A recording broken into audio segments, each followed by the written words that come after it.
Guys, welcome back in my channel Isali Sulfat. Dan kali kita akan bahas tentang bagaimana sih cara agar ngomong lancar di depan kamera. Tapi setelah pesan-pesan berikut ini.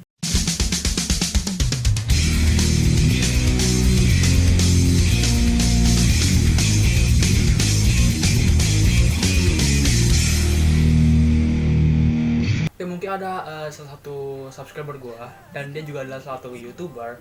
Dia pernah bilang atau komen di video gue sebelumnya, "Bang, gimana sih cara agar ngomong lancar di depan kamera?" Oke, gue akan bahas tentang ini, dan gue bakal sharing-sharing ke kalian pengalaman gue gimana sih ngomong depan kamera itu. Oke, yang pertama itu misalkan kan, kalau kita depan kamera itu gugup itu menjadi masalah banget bagi kita. Bagi para YouTuber pemula seperti kita, itu pasti ya jadi permasalahan juga gitu.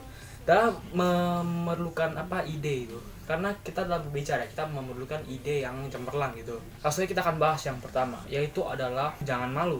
Pokoknya kalau misalkan kita kita malu itu menjadi masalah banget. Jadi kalau misalkan mereka orang-orang yang menilai kita ngomong sendiri lah orang gila gitu kan, kita lagi syuting gitu, jangan hiraukan mereka, jangan pedulikan mereka. Kita sedang berkarya, karena ya kita berkarya dalam bidang media gitu. Jadi kalau misalkan kita berkarya itu ya misalnya kita mau ngapain aja kan, dalam berkarya kita harus butuh support juga dari orang-orang. Kalau misalkan yang kayak gitu, dan hirauin aja gitu. Jadi kalau misalkan ya mandang dari kita sudah sukses gitu kan, itu kayak gitu udah wajar banget kan, nggak boleh juga gitu kan. Mau gimana misalkan orang nggak support kita, tiba-tiba kita udah naik, nah terus baru dia baru mendekat dalam kita, itu mungkin sering terjadi mungkin ya. Dan di sini malu ini juga menjadi permasalahan juga. Kalau misalkan bagi YouTuber pemula, itu biasanya kalau membawakannya dengan gugup itu menjadi masalah. Karena kalau misalkan dia membawakan dengan gugup, jadi orang-orang yang menonton di video tersebut itu menjadi kurang menarik gitu, dan kurang perhatian juga. Makanya tentu itu dalam membawakan kalimat-kalimat tuh harus benar-benar lancar gitu, biar orang itu bisa untuk nyaman gitu mendengar video kita gitu. Yang kedua adalah ini sedikit konyol ya. Itu gue setiap sebelum tidur itu setelah baca doa, kalau nggak bisa baca tidur, kalau gabut itu gue ngomong sendiri gitu. Ya kalau misalkan ngomong sendiri kan kayak yang ngomong tentang pribadi lu, pengalaman lu tentang lu nge-YouTube gimana, asal mula kalian lahir gitu gimana, pengalaman kalian sampai sekarang itu ngomong sendiri. Nah itu juga memerlukan salah satu pemikiran juga. Kalau misalkan kita punya ide, misalkan kita pernah melakukan ini, itu langsung diucapkan lewat lisan gitu kan, dari mulut, dan langsung diucapkan dan terekam atau record di kamera ini gitu. Kalau misalnya kita biasain gitu, jadi semakin sering kita menggunakan otak kita untuk berbicara, itu semakin sering juga otak kita untuk berpikir dengan cepat gitu. Jadi ya intinya kalau misalkan kekonyolan ini pasti ya gue pernah ngelakuin lah, gue sering ngelakuin gitu. Untuk versi gue ya, jadi gue sering ngelakuin kayak gini karena ya emang gue suka banget sih kalau ngomong sendiri. Jadi kalau misalkan orang bilang gue orang gila ya gue nggak terlalu masalah sih, karena lihat gue emang gue orang gila. Jadi ya kalau misalkan segitu lu nggak usah hirauin aja gitu. Apalagi kan tadi ada urusan juga sama malu tadi kan. Kalau misalkan kita malu itu di masalah banget jadi YouTuber pemula seperti kita gitu. Karena gue juga masih YouTuber pemula, dan juga subscriber gue juga tadi kan bilang cara ngomong lancar gimana sih. Nah kan gue di video sebelumnya kan tentang Tiko gitu kan, gue juga ngebahas tentang apa yang akan gue lakuin di previewnya gitu kan. Nah jadi gue ngebahas gitu. Jadi ya dia komen gitu kan, mungkin ya komen ya gimana sih cara ngomong lancar depan kamera. Mungkin ketiga adalah percaya diri. Dengan pede dan tidak ada rasa malu, itu kita bisa aja memikirkan ide-ide yang cemerlang dari dalam otak tuh dengan cepat dan diucapkan dengan lisan. Apa yang tadi gue ucapkan di yang ke step kedua tadi ya. Kalau misalkan kita udah percaya diri, itu ya udah, itu udah biasa aja gue ngomong kamera gitu kan.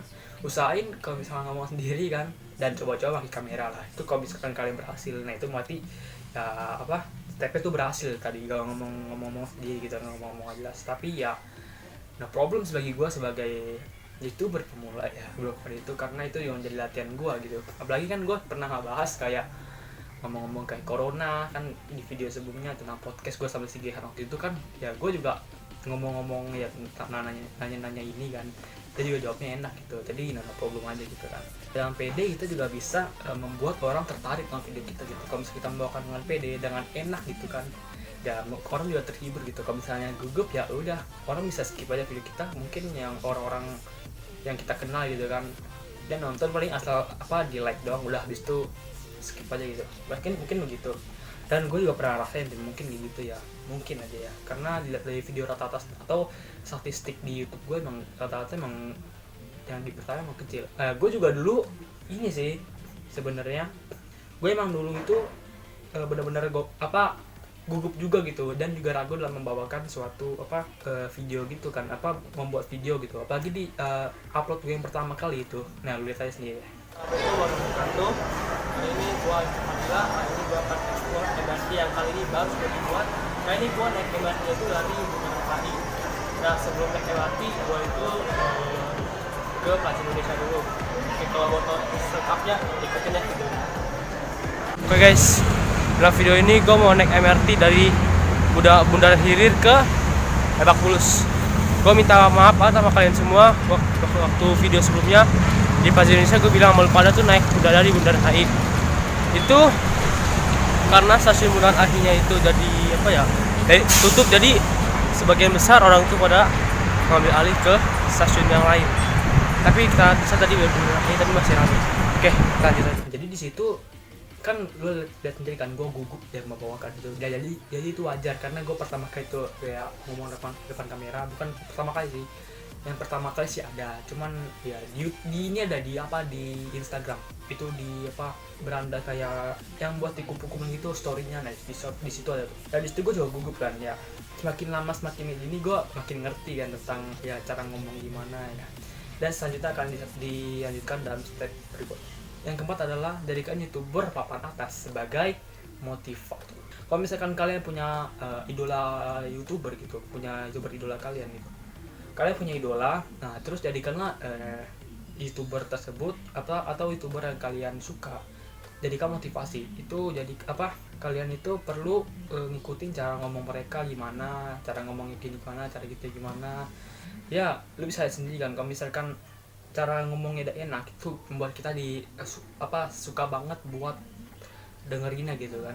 Cara membawa mereka gimana, itu kan kalau misalkan kalian punya motivasi gitu kan, atau motivasi dari mereka, kalian bisa ikutin kok dalam nada atau tempo mereka bicara tuh, atau logat dia berbicara tuh gimana. Jadi ya kok makin pas terkedengeran guysnya. Kalau gini kan kedengeran gitu kan. Jadi kan kalau misalnya itu papan atas itu kalau emang bawain tuh emang enak gitu, cara ngomongnya, ngevlognya gimana enak, itu mungkin bisa kita tiru gitu, atau bisa kita bisa tiru sih pokoknya gitu aja. Pokoknya jangan jadikan YouTuber papan atas itu, janganlah kalian iri gitu. Kalau misalkan dia punya tujuan kan buat misalnya orang lain selera dengan YouTuber tersebut, nah kita jangan maksain juga, kita jangan yang komen kritik aja jelas, itu nggak boleh. Jadi ya berikan orang berkarya kan, biarkan orang berkarya, dan lu cari aja YouTuber yang cocok buat kesenangan lu tuh gimana gitu. Kalau misalkan ya emang nggak suka, ya mungkin tuh selera orang lain bukan selera lu gitu. Lu pernah sih ngeliatin kalau misalkan YouTuber itu udah lancar banget ngomongnya, YouTuber itu papan atas, YouTuber itu kan emang udah top banget kok urusan ngomong kan. Urusan ngomong tuh udah pinter banget kalau ngomong. Jadi kalau misalkan dia udah ngomong itu, jadi pandangan tuh fokus ke kamera gitu, fokus terus ke kamera. Nah satu titik itu adalah kamera itu, lensa kamera, dia ada fokus ke situ, jadi nggak kesini nggak kesana gitu. Kalau misalkan kebanyakan itu pemula yang gue lihat ya, itu kalau misalkan bawain kayak ngomong-ngomong gitu, dia pasti sering banget ngelihat kayak suasana sekitar, dia nggak terlalu fokus sama lensa kamera gitu.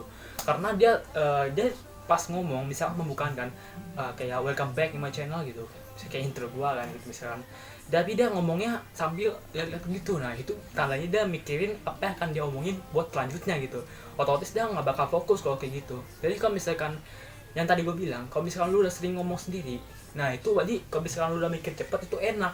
Ataupun kalau misalkan YouTuber papan atas tuh atau YouTuber lainnya itu udah nyiapin topik buat apa yang akan dia bicarakan itu, jadi dia udah tahu apa yang mau dibicarain dan dia bisa fokus ke lensa kamera ini. Ataupun kalau misalkan orang udah mikir yang cepat gitu, gue juga sebenarnya ini pandai-pandai gue aja gitu kan ya, terserah gue ngomong gimana. Kalau misalnya gue udah mikir cepat, langsung gue ucapin gitu. Jadi apa yang gue pikir langsung gue ucapin gitu.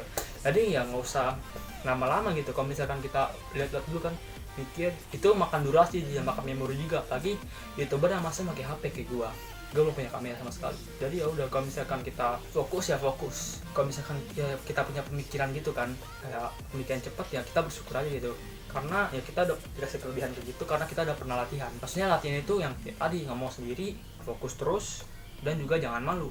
Itulah intinya. Kalau misalkan ya banyak pikiran, ya susah juga buat berkarya gitu, apalagi membuat video kayak membuat media begini kan, udah susah banget pokoknya. Oke guys, mungkin segini dulu ya untuk tips dari gua tentang gimana cara ngomong lancar depan kamera. Mungkin kalau misalkan ada yang mau nambahin, silahkan komen di bawah, atau mungkin gua ada kesalahan sedikit kata-kata ataupun ya kalimat gitulah, mungkin yang salah silahkan komen di bawah. Gua mohon maaf kalau misalnya ada kata lain tersinggung di hati kalian. Gua nggak bermaksud untuk melakukan itu semua, karena gua cuma mau memberi tips yang seorang dari YouTuber yang minta gue buat bikinin tips kayak ginian. Ya oke, gue penuhi, dan gue bikin gimana sih cara biar ini gue. Kalau misalkan ada request sama video apa gak bakal gue buat di video selanjutnya, silahkan komen di bawah. Tapi jangan lupa klik tombol subscribe dan like video ini, serta jangan lupa share dan jangan lupa tekan tombol lonceng yang ada di pojok bawah kanan video agar kalian ketinggalan video akan gue upload di next video. Oke, see you next time, gue Alisfat. See you next time and see you next video. Bye bye. We got no relation.